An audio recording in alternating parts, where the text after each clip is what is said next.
Hi, it's Jen from Fire Oaks Ranch. Today we're going to be talking about Varroa mites. This is a pretty comprehensive topic, so I'll try to go quick. So Varroa mites are also known as Varroa destructor. That's a really appropriate name because they will destroy your colony.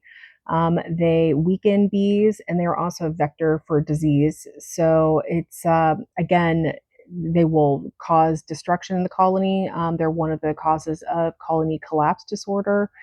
And it's really not a matter at this point of if you're going to get an infestation, but when. So it's really imperative that you treat and test because you don't want a colony to collapse.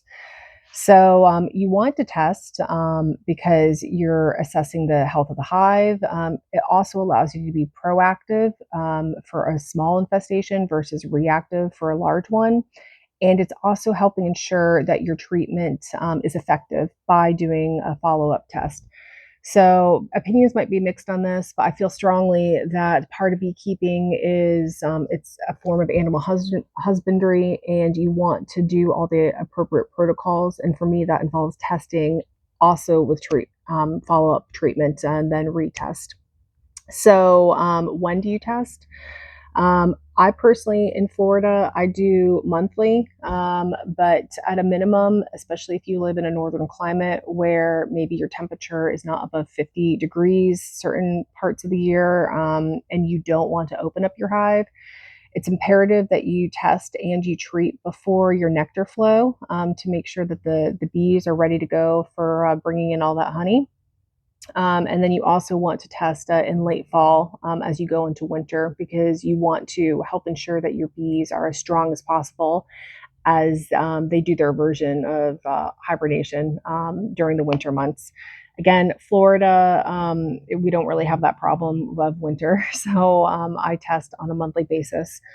I won't test when I'm already treating. Treatments take 6 to 8 weeks. So if the treatment's on, I'm not going to test. And I also won't test if there's no brood frames.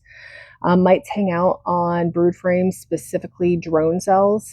So if there's no brood frames, I'm probably not going to get an accurate mite count anyways, and I might have another problem I'm addressing. So I want to address that problem, get the bees producing again, specifically brood frames, and then I'll go back to a testing schedule. So how do you test? I use this container right here. It's called a Varroa Easy Check. It's by Vito Pharma. I'll put a link in the video.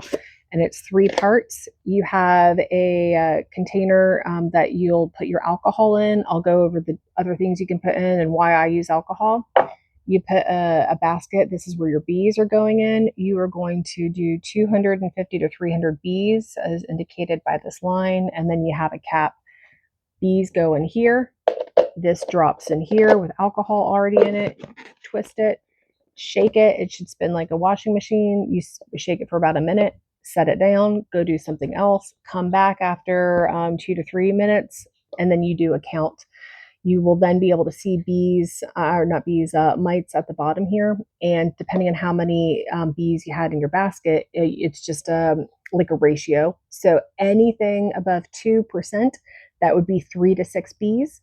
I mean, mites, sorry, you're going to want to treat. So backing up a little bit, how do you get bees in here? I'll do another video. It's a really simple method of essentially I shake a frame into a Home Depot bucket and I scoop it out. Scoop bees out into here, and then I quickly drop it in here and screw it on top. You're not going to get bees, 250 bees into a basket by hand or with a brush. So the bucket method is very easy, although it might sound intimidating, but I promise you it's not. Now, also backing up why I use alcohol.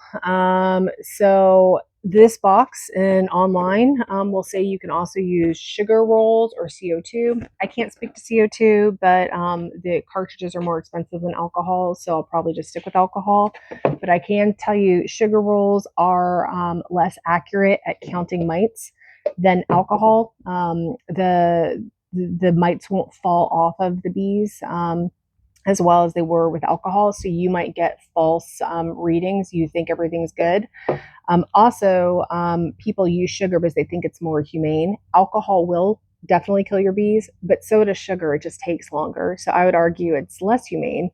And the fact that it as not as accurate. I would never use alcohol. I mean, sugar. I would only use alcohol. I've lost a hive from using the sugar method because I thought everything was good, and then when I tried the alcohol, my count was through the roof. Even after I tried treating, it was just too far gone. So I'm very pro alcohol. So you find a high mite count. What do? You have to treat, and how you treat depends on several factors, including the temperature of your area, because some treatments can't be used if it's too low of a temperature or too high. If you have honey supers on, because some treatments, these are chemicals, so some are not approved if you plan on harvesting your honey. And also, what have you used previously? You really want to try to rotate your treatments to discourage mite resistance to the treatment. And also, how strong do you need your treatment to be? If you have a lower count, you can get away with, maybe a different type of treatment versus something that will be stronger but might also cause unnecessary distress to the colony. So I'll put some choose your own adventure treatment guidelines in the links below. Like I said, I'll put this link below. Again, those are that's some information about mites and why you treat and how you treat and what to do if you need to treat. So let me know if you have any questions or if you have any other topics that you want me to review. Thanks.